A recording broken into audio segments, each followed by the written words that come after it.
अस्सलाम वालेकुम, मैं हूँ शजा नियाज़ी और अपने नए व्लॉग में आपको वेलकम करती हूँ। आई होप आप सब ठीक-ठाक होंगे।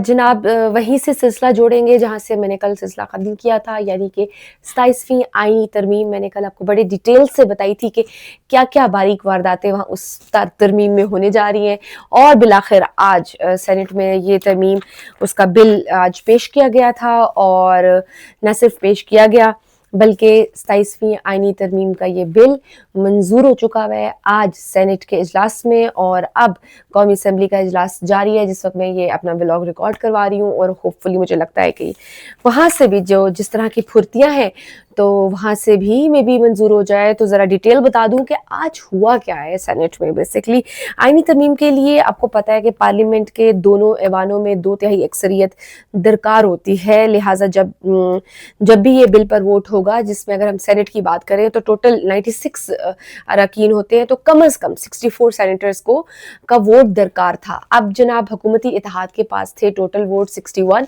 बल्कि टेक्निकली अगर हम बात करें तो 60 वोट्स थे, क्योंकि इरफान सदीकी जो सेनेटर इरफान सदीकी हैं मुस्लिम लीग नून के, उनकी तबीयत ख़राब थी जिसकी वजह से वो नहीं आ सके थे, तो उनको 4 वोट दरकार थे। बड़े अच्छे से मैनेज किया, बड़ा कॉन्फिडेंस था हुकूमती इत्तेहाद में कि जनाब पूरा हो जाएगा। वो पूरा कैसे हुआ है? वो पूरा ये हुआ है कि JUI के एक अहमद खान और PTI के सेनेटर सैफुल्लाह अबरू ने एक एक वोट देकर जो है हुकूमत का काम आसान कर दिया है और ये मंजूर हो चुकी भी है। और PTI के जो सरबराह हैं वो बाहर आए और उन्होंने कहा जी ये मैंने vote field marshal Asim Munir की वजह से दिया, और उसके बाद उन्होंने सेनेट में से इस्तीफा दे दिया। तो जनाब मेरे ख्याल से जितना क्रिटिसाइज हम हुकूमत पे कर रहे हैं, साथ साथ जितनी कॉन्फिडेंट थी PTI, उनको भी अपने जो सेनेटर सैफुल्लाह हैं उनसे पूछने की ज़रूरत है, वो क्यों नहीं इंटैक्ट रख सके।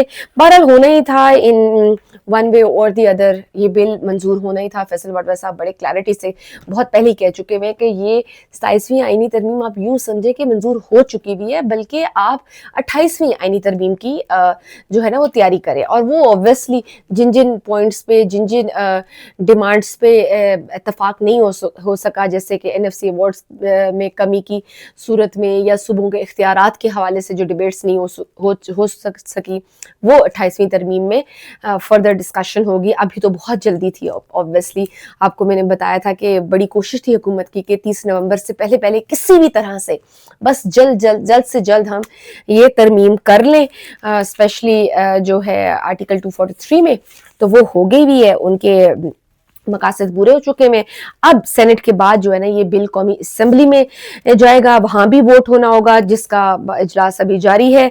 336 टोटल रुकन है कौमी असेंबली में, हुक्मरान इत्तेहाद को 2/3 अक्सरियत हासिल है उसमें, उसके पास 233 अरकान है, जबकि अपोजिशन के पास 103 है। अगर हम हुकूमती इत्तेहाद को मैं ब्रेक डाउन करूं कि किन कौन कौन से वोटर्स हैं, तो मैं आपको बता देती हूँ। PMLN के 125 अरकान है, पीपल्स पार्टी के 74 हैं, MQM के 22 हैं, PMLQ के 5 हैं, इस्तेहकाम पाकिस्तान के उसमें 4 वोट्स हैं, PMLZ के 1 हैं, बलूचिस्तान अवाम पार्टी और नेशनल पीपल्स पार्टी के भी एक एक वोट हैं जनाब। और आइन की 27वीं तरमीम के बिल में एक और चीज़ जो कल मैंने मेंशन की थी वो ये था कि फील्ड मार्शल आसिम मुनीर साहब को सदर ऑफ पाकिस्तान को और वज़ीर आज़म को इसमें इस्तिस्ना देने की बात की गई थी। अब उस पर जनाब वज़ीर आज़म ने कहा है कि मैं इस्तिस्ना नहीं लूँगा। उन्होंने अपनी एक्स पोस्ट में अज़रबैजान से वापस आकर उन्होंने पोस्ट किया और उसमें उन्होंने कहा कि अज़रबैजान से वापसी पर मुझे बताया गया कि मेरी पार्टी के चंद सेनेटर्स ने वज़ीर आज़म के इस्तिस्ना के हवाले से तरमीमी शिक सेनेट में पेश की, जो कि काबीना से मंजूर शुदा मुस्तवदे में मौजूद नहीं थी।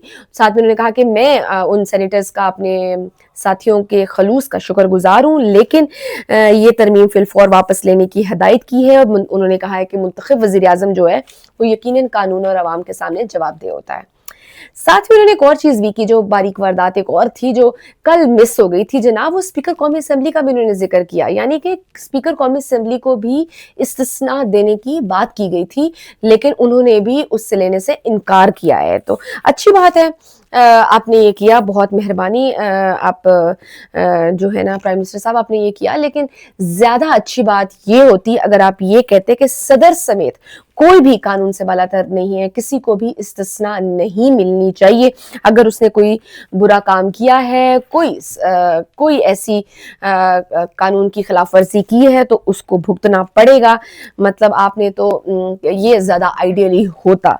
खैर, अपोजिशन की सारी तरमीम जो जितनी भी उन्होंने दी थी सजेशंस, वो सारी मुस्तरद हो गई हुई और इसी हफ्ते में मुकम्मल तौर पर सेनेट और कौमी असम्बली से ये बिल पास हो जाएगा। 27वीं तरमीम आपके सामने आ जाएगी। अपोजिशन इत्तेहाद ने तहरीक चलाने और पार्लियामेंट ना चलने का ऐलान किया है और कहा है कि जिस दिन तरमीम मंजूर होगी उससे अगले दिन हम यौम स्याह मनाएंगे। इस्लामाबाद में इसी हफ्ते कॉन्फ्रेंस भी होगी और मुल्क गिर जलसों और जुलूसों का भी इनेकाद होगा तहरीक तहफ़्फ़ुज़ आईन पाकिस्तान के प्लेटफॉर्म से। आप देख रहे हैं कि सुहेल आफरीदी पर भी पीका एक्ट के तहत मुकदमा दर्ज कर दिया गया है कि जी उन्होंने रियासत मुखालिफ बयान दिए थे। अगर आप देखें तो उन्होंने एक वीडियो सोशल मीडिया पे काफ़ी चल रही थी जिसमें उन्होंने ऑपरेशन के खिलाफ बात की थी और साथ में ये कहा था कि मस्जिद में, हमारी मसाजिद में हम देखते हैं कि किस तरह से कुत्ते बांधे गए और ये किया गया, तो इस तरह की उन्होंने ऑपरेशन के खिलाफ भी बात की, तो इस पे उनकी खिलाफ मुकदमा दर्ज कर दिया गया है। फिर सुहेल आफरीदी को इमरान खान से मिलने भी नहीं दिया जा रहा। तो ये सारे ग्रीवेंसेस हैं ये। और अगर साथ साथ बात तो मैं करती हूँ कि उन्होंने कहा है कि पीटीआई ने कि जी हम तहरीक चलाएंगे। ऑब्वियसली काफ़ी ग्रीवेंसेस हैं। एक उनका दूसरा ग्रीवेंसेस ये भी है कि पाक अफगान मुज़ाकरात के हवाले से उनको ऑन बोर्ड नहीं लिया गया, उनको शामिल नहीं किया गया। ऑब्वियसली जिस में पीटीआई की हुकूमत है, जिस सूबे में एक हसास सूबा है और वो एक इफेक्टिव है, तो उनको बिल्कुल उनके ग्रीवेंसेस इस मामले में बिल्कुल जायज़ है कि उनको ऑन बोर्ड लेना चाहिए था। प्लस ये 27वीं तरमीम आ गई है तो वो कह रहे हैं कि जी असेंबली और असेंबली से बाहर हम जनाब एहतजाज करेंगे। तो ये सारी सिचुएशन है। मौलाना फजल रहमान साहब की भी आपको मैं बता दूं कि वो अपने बेटे समेत बैरून मुल्क चले गए हुए। ऑब्वियसली क्यों ना जाएं, क्या फ़र्क पड़ता है, जो होता रहे मुल्क में। उन्होंने यही कहा है कि 26वीं तरमीम के लिए भी 11 अरकान खरीदे गए थे, ये तरमीम आनी ही नहीं चाहिए। वही वो जो बस एक रूटीन के बयानात होते हैं खाना पूरी, वो उन्होंने दिए और उन्होंने कहा है कि जी सूबों का शेयर कम नहीं होना चाहिए बल्कि ज़्यादा होना चाहिए। What ever is the reason, मौलाना साहब हुकूमत के साथ ही हैं, वोटों की उनको वैसे ज़रूरत नहीं है। लेन देन, भाव ताव, बारगेन वो बड़ी अच्छी कर रहे हैं। मे भी आइंदा आने वाले दिनों में उनको ये यकीन दहानी कराई गई है कि मौलाना साहब आप हमारे साथ रहें, ऑल्दो हमें आपके वोटों की ज़रूरत नहीं है, लेकिन ऑब्वियसली मौलाना साहब के पास एक स्ट्रीट पावर है और हुकूमत ये नहीं चाहेगी कि वो स्ट्रीट पावर अपोजिशन के साथ जाके मिल जाए। तो उन्होंने यही कहा है कि जनाब आप भी ज़रा ठंड रखें, डोंट वरी, आपको भी हम इसमें अकोमोडेट करेंगे। जहाँ बाकी सारे कहीं ना कहीं किसी न किसी अंदाज से नवाजे जा रहे हैं तो आप भी नवाजे जाएंगे, तो आपने फिक्र नहीं करनी। तो जनाब आगे भी आपको 27वीं तरमीम मुबारक हो। और बल्कि फैसल वाडवा साहब ने तो आज मिठाइयाँ भी बांट दी। पहले ही सेनेट में ये जो बिल पेश होने से पहले ही उन्होंने साफियों से बात की और उन्होंने मिठाई तकसीम कर दी, इतने वो शॉर्ट थे जनाब। तो ये सारी सिचुएशन है। आप देखें कि पाक अफगान सरहद पर कशीदगी है, भारत के साथ हमारे मामलात वैसे बड़े ख़राब हैं और फिर हम देख रहे हैं कि मुल्क के अंदर जो है वो सियासी इस्तेहकाम है, माशी बहरान है। फिर छठी तरफ जो है ना 25 करोड़ की आवाम है जो कि बड़ों का मुंह देख रही है और जो बड़े हैं वो अपने मफादात के लिए, अपने मतलब के लिए, अपने फ़ायदों के लिए तरामीम पर तरामीम करी जा रहे हैं, इस्तिस्ना के चक्रों में है। ऑब्वियसली उनका मुल्क है, वो अपनी जब उनका दिल चाहेगा वो कानून भी बदल देंगे, वो तरामीम भी ले आएंगे जो उनके मफाद के लिए होगा। गरीब आवाम का क्या है, उसके लिए वो क्यों बॉदर करें। और बिल्कुल ठीक हो रहा है, हम डिज़र्व भी करते हैं। ऑब्वियसली जब हम बॉदर नहीं करेंगे, अपने हक के लिए नहीं बोलेंगे तो फिर ऐसे ही होगा जनाब। ये सारी सिचुएशन थी। अब पाक अफगान की भी मैं बात करती जाऊँ। पाक अफगान मुज़ाकरात जो इस्तांबुल में हो रहे थे और बड़े तवील हमने देखे कि दौरे हुए, वो नाकाम हो गए, नतीजा खेज नहीं रहे। लेकिन अभी भी हमारे कुछ ऐसे मुल्क दोस्त हैं जो कि गिव अप करने पे राजी नहीं है और उन्होंने हिम्मत नहीं हारी। और अब ईरान ने भी तालिबान से जो है ना सालसी की पेशकश की है और तुर्क वज़रा, और हम देख रहे हैं कि तुर्क वफद जो है वो आइंदा हफ्ते आएगा और वो डेट्स भी आगे से थोड़ी क्लियर हो जाएंगी कि कब किन दिनों में ये दोबारा से मुज़ाकरात करने की वो कोशिश करेंगे। तुर्क, कतर और ईरान अभी भी ये कोशिश कर रहे हैं कि समहाउ ये मुज़ाकरात कामयाब हो जाएं। सऊदीया ने भी इसमें इन्वॉल्व थे, जबकि हमने देखा है कि पाकिस्तान ने सिर्फ एक ही बात की है कि अगर अफगानिस्तान ने दहशतगर्दों की मदद रखी तो दुश्मन के तौर पर हम पेश आएंगे। तो हम देख रहे हैं कि सरहदों पर सूरत हाल काफ़ी کشیدہ ہے. ترکیہ, قطر, سعودی عرب اور اب ایران ثالثی میں شامل ہیں. لیکن اگر آپ میرا اوپینین لیں تو میں آپ کو بس یہی بتاؤں گی کہ کوئی خاص مجھے کامیابی کی امید نظر نہیں آ رہی. اوبویسلی انہیں ادھر سے یعنی کہ بھارت کی جانب سے وہ بڑا یقین ہے, بہت انٹرسٹ لے رہا ہے اور بڑی انویسٹمنٹ کر رہا ہے وہ افغانستان میں. تو افغانستان کی نظر ان ڈالرز پہ ہی ہے. تو جناب فی الحال تو وہاں سے بھی کچھ معاملات بہتر ہوتے ہوئے نظر نہیں آ رہے. اور اس کے علاوہ بھی میں بات کروں جناب, میں ایک اور آپ سے بات کرنا چاہوں گی کہ امریکی صدر ڈونلڈ ٹرمپ نے جناب سعودی عرب کے اسرائیل کے ساتھ تعلقات معمول پر لانے کے امکانات کے بارے میں پرجوش بیانات دے رہے ہیں. اور وہ کہہ رہے ہیں, جس ابراہم اکارڈ کی بات کر رہے ہیں اوبویسلی, کہ جی اسرائیل کے ساتھ اپنے سفارتی معاملات بہتر کریں. اور ہم نے یہ بیچ میں خبریں سنی بھی تھیں کہ, اور ڈونلڈ ٹرمپ صاحب نے بھی کہا تھا کہ بہت جلد جو ہے نا سعودی عرب جو ہے وہ بھی ابراہم اکارڈ کا حصہ بن جائے گا اور اسرائیل کو آفیشلی ایکسیپٹ کر کے ان کے ساتھ اچھے سفارتی تعلقات قائم کر لے گا. لیکن جناب یہ جو ہے نا, ابھی سعودی ولی عہد محمد بن سلمان نے اس ماہ وائٹ ہاؤس کا دورہ کرنا ہے. اور عالمی خبر رساں ادارے رائٹرز کی رپورٹ کے مطابق جناب دہائیوں کی دشمنی کے بعد اسرائیل اور سعودی عرب کے درمیان سفارتی تعلقات کا قیام مشرق وسطیٰ کے سیاسی اور سیکیورٹی منظرنامے کو بدل سکتا ہے اور اس علاقے میں امریکی اثر رسوخ بڑھ سکتا ہے.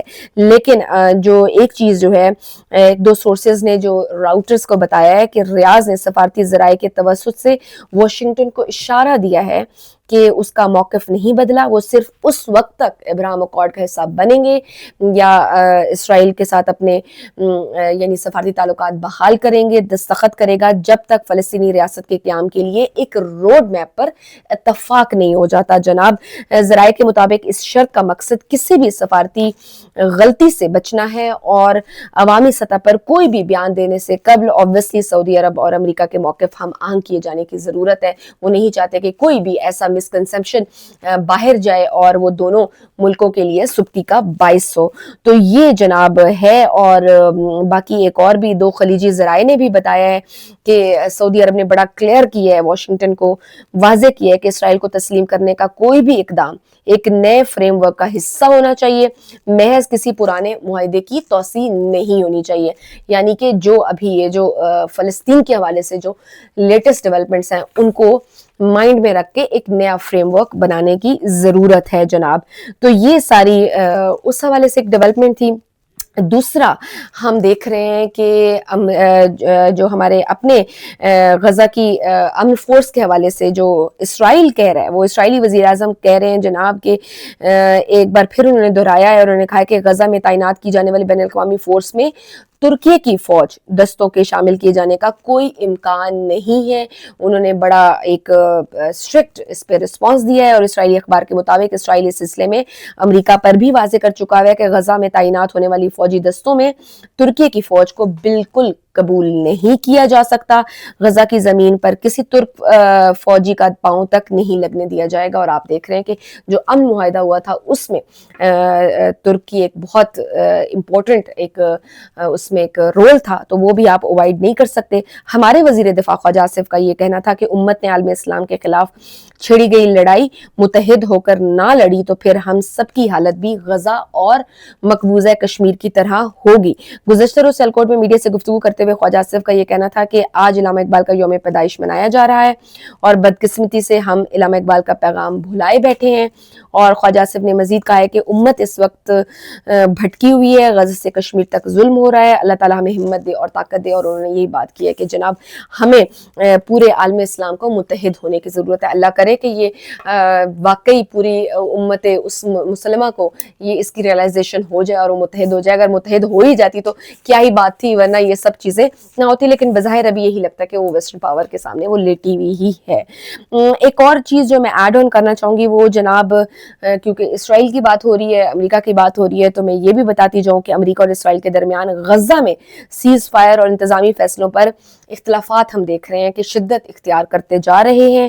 ٹائمز آف اسرائیل کے مطابق ایک اسرائیلی عہدیدار کا کہنا ہے کہ امریکہ نے غزہ کے لیے قائم کیے گئے سول ملٹری کوارڈینیشن سینٹرز میں اسرائیل کو ثانوی حیثیت دے دی ہے اور تمام اہم فیصلے خود کر لیے ہیں۔ رپورٹس کے مطابق یہ مرکز امریکی صدر ڈونلڈ ٹرمپ کے 20 نکاتی جو امن منصوبے کے تحت قائم کیا گیا تھا جناب، اور جس کے ذریعے اقوام متحدہ کی منظوری سے انٹرنیشنل اسٹیبلائزیشن فورس یعنی کہ ISF غزہ کا کنٹرول سنبھالے گی اور اسرائیلی افواج وہاں سے انخلا کریں گے۔